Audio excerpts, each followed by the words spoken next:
Nabalaka ang daghang residente sa Purok 20 Keith Williams, Katalunan Pequeño, Davao City tungod sa way hubas-subas nga tubig ug mosamot pa og taas ang tubig inig muulan nga moresulta hinuon sa baha. Sumala sa mga residente, hapit tuig na nila kining giantos. Gingong dunay tubod sa ilang lugar nga usa sa hinungdan nga mag-ubog sa tubig ang mga residente. Nasamutan pa gyud ni karon kay adunay LPA. Kanang pirmi ng tubig ito pang November hantod January hantod straight na gyud. Nakaron may lawom pa gyud pero magsigip ning ulan abot na ginit unahan. Gibuhatan naman nagpaagi, nagpasuyop mi. Unya kay naman daw tubod. Mupalik lang gyapong tubig unya. Gitabangan ming kapitan, nagkanal mi didto. Kasubo kay gamay man tong imbornal na mong kuan.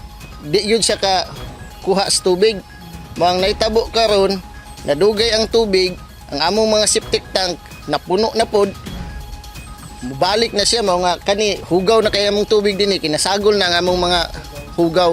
Apektado ang 75 ka mga pamilya o 296 ka mga individual. Dugay ng problema sa daghang residente kining way hubas-subas nga tubig. Busa na nawagan na mga residente sa barangay ug lokal nga gobyerno aron maaksyonan ang ilang problema. Gipangitaan na og paagi sa barangay ang problema sa way hubas-subas nga tubig sa lugar. Sumala ni Kapitan Rodrigo Tangaro nga dunay endorsement ngadto sa City Planning and Development Office alang sa proposed project sa road construction nga dunay drainage system sa Keith Williams na 6 million pesos ang pondo.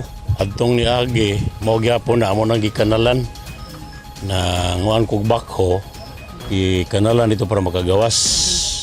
Gamay pa tong tubig karon idako na pug mayo. Muna ni Aros Las John Cornica, ang plano ni Ron, murag butang culvert bata na paglain nga kanal para gawas sa Talumo River. Kaganiyang buntag, gisurvey na sa taga City Engineers Office ang lugar.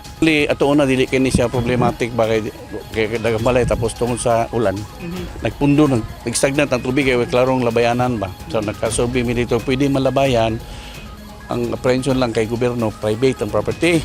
So pakuha na ilang papel ato kay kapitan resolusyon mo tabang ang gobyerno ipa-approve lang ako sa kay mayor or sa akong boss para makahatag og equipment para mag-temporary kanal lang para ma-drain lang tubig.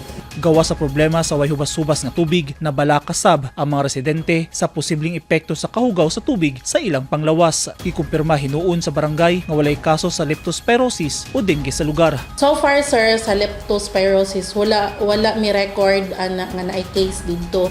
Kay every now and then ang na-assign dito nga BHW sa amo ang lugar is nagahatag siya sa kanang doxycycline para sa leptospirosis.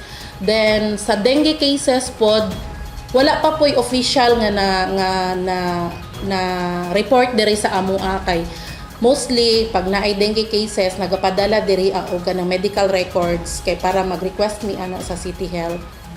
Kanunay sab nga ginamonitor sa barangay health workers ang mga residente sa Keith Williams. Nagapaygayon sab og check-up ngadto sa mga residente matag adlawng Biyernes. Gipaningkamutan karon sa barangay ug sa City Engineers Office nga matabaho dayon kini aron mahubas ang nagpundo nga tubig. Naglaom ang mga residente nga unta mahatagan dayon og solusyon ang problema sa way hubas-subas nga tubig sa ilang lugar. Eugene Hinutan, Newsline Philippines. Stay safe.